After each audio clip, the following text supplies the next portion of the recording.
Hey, how's it you guys? This is Chris from Big Bolt Media, and today we're going to talk about the camera gear that you need to photograph lightning.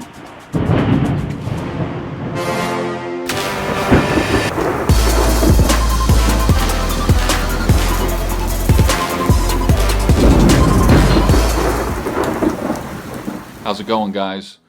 We were planning on doing this episode from that location, but unfortunately it was a little too windy. We had 25-mile-an-hour gusts, a little too windy for our little $50 Rode microphone. It's a pretty good microphone, just it couldn't quite handle the gusts super well, which is to be expected. I don't know. Have a listen. Definitely get a water sealed camera, and you also want to think about getting water sealed lenses as well. Now, as far as lenses go, that's on the list. Number 4, lenses. We just didn't need the added distraction of that wind noise for this episode. Maybe later when we're vlogging or vlogging, or maybe the V is silent. It's vlogging, when we're vlogging in the summertime, when we're vlogging, chasing storms, then we'll use that microphone again, and then wind noise would be acceptable. But for now, talking about camera gear, windless environment right here. Without further ado, let's meet the Big Bolt guys. The Brady Bunch. That's the way we became the Brady Bunch. So we at Big Bolt Media are a collective of Southwest Florida storm chasers, lightning chasers in particular. We chase lightning all during Florida's storm season, which lasts roughly 4 to 5 months from mid-May to mid-October. We are after shots like this.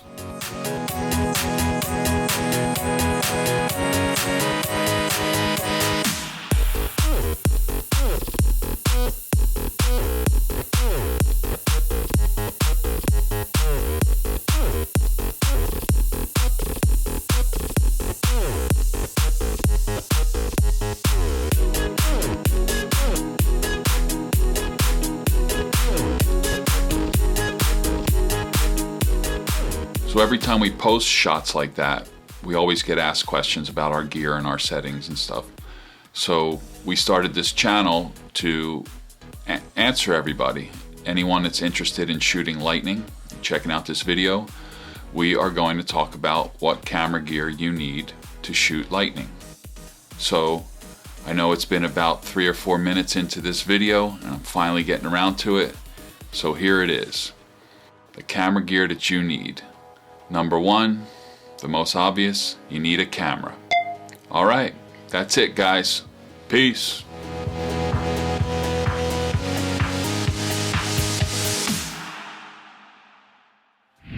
Okay, obviously you need a camera.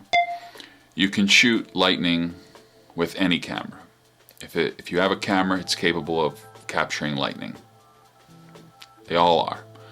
Some might take a little luck and some a little ingenuity, but every camera has that capability.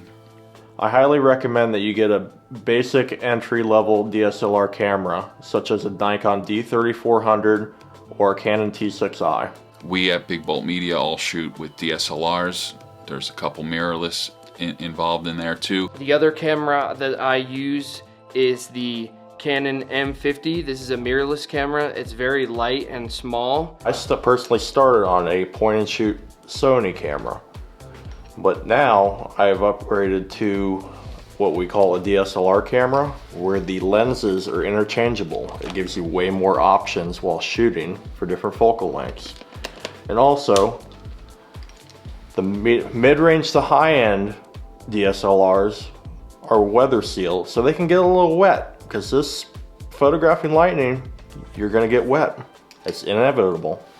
Just make sure if you get a DSLR, you might only be able to afford an entry-level DSLR, but if you can, you always want to go weather sealed if you're going to chase lightning, because no matter what, when you're chasing lightning, you're eventually going to get rained on. And like us, we're always frothing at when lightning's popping off. We just don't want to leave a location, and we'll get rained on a little bit. So if your camera isn't weather sealed, it could quite possibly get ruined. So the number one thing you need is a camera. The number two thing you need is a sturdy tripod. The biggest thing for storm chasing though is get a sturdy tripod. There is nothing I can stress more. For my tripod, I use a Slick tripod.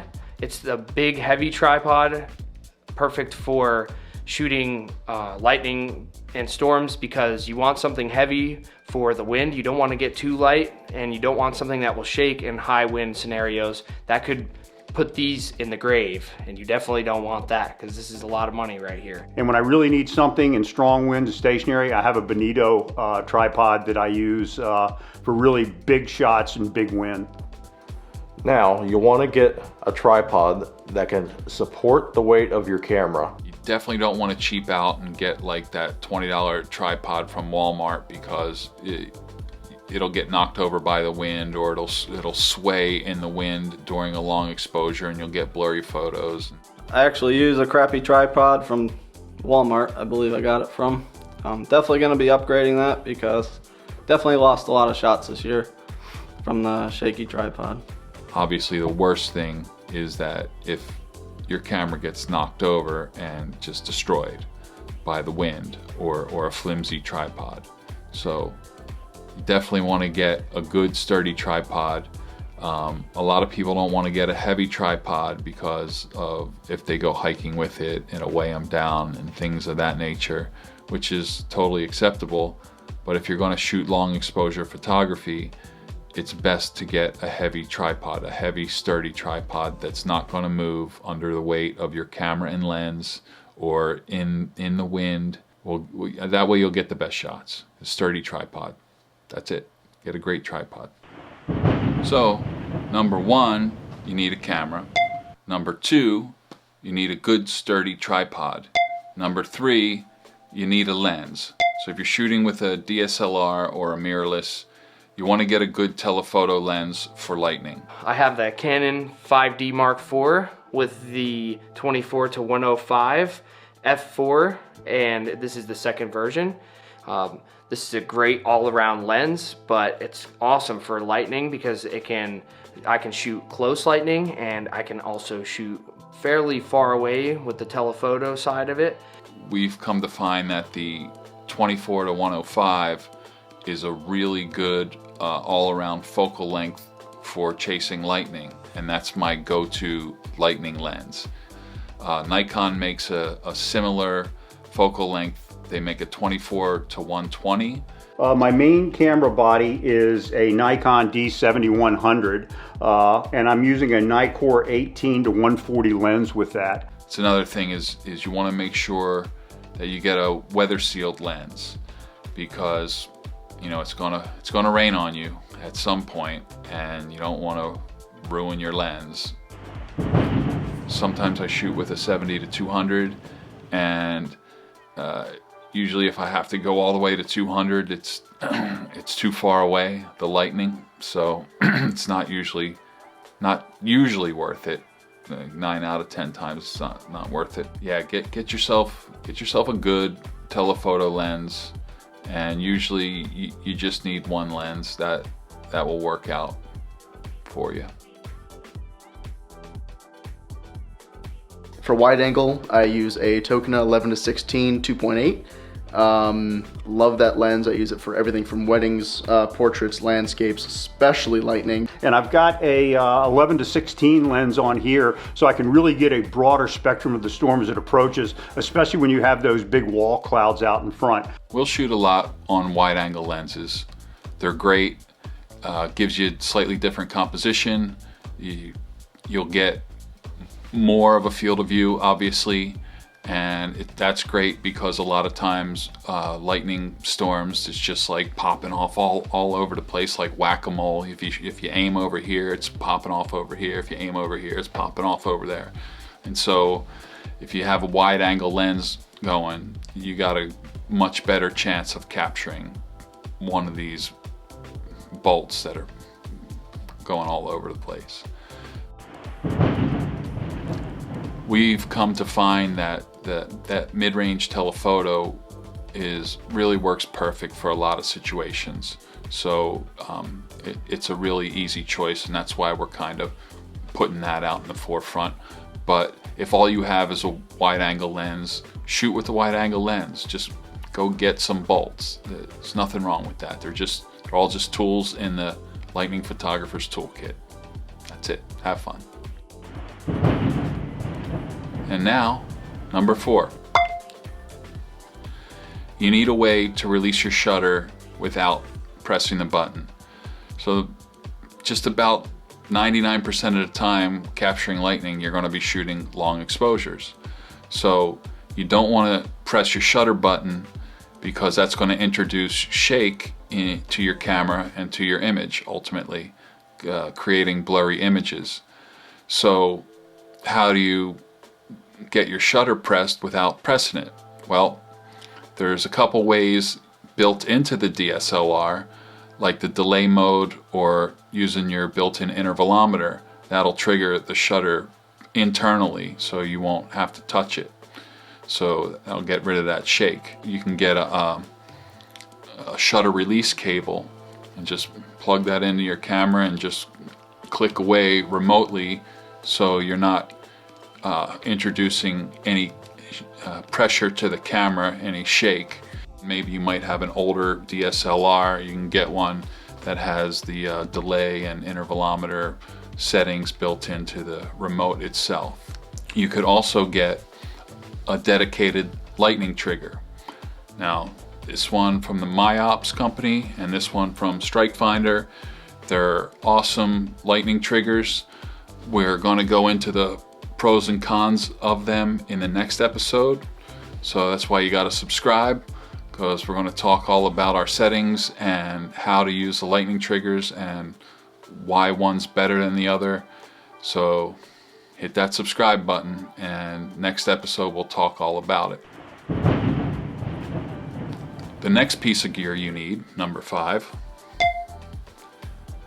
is a radar app, or a dedicated radar app or a weather app. Put on your phone, so that way you can track lightning to see how far or how close it is to you. 1, to be able to capture it, and 2, to keep yourself safe. Now, we did episode 1 about apps, so you can go check out, maybe there's a link up there, maybe there's probably a link in the description. Number 6, what? Miscellaneous. Yeah, the last thing is just miscellaneous stuff that you don't really need, but you could kind of use, like a good bag, a good weatherproof bag, water-resistant windbreaker or poncho or raincoat. We deal with mosquitoes quite a bit when we're chasing, so we'll go with mosquito repellent or bug spray. We always need that. And another thing that we found invaluable are these mosquito nettings for the face. So these things, we put them on, and then we can hear them buzzing, but they can't get in. So we just click away while they're buzzing on us. You always need microfiber cloths, so you don't have to wipe the raindrops off your lens. You just need a flashlight to see your way around in dark areas.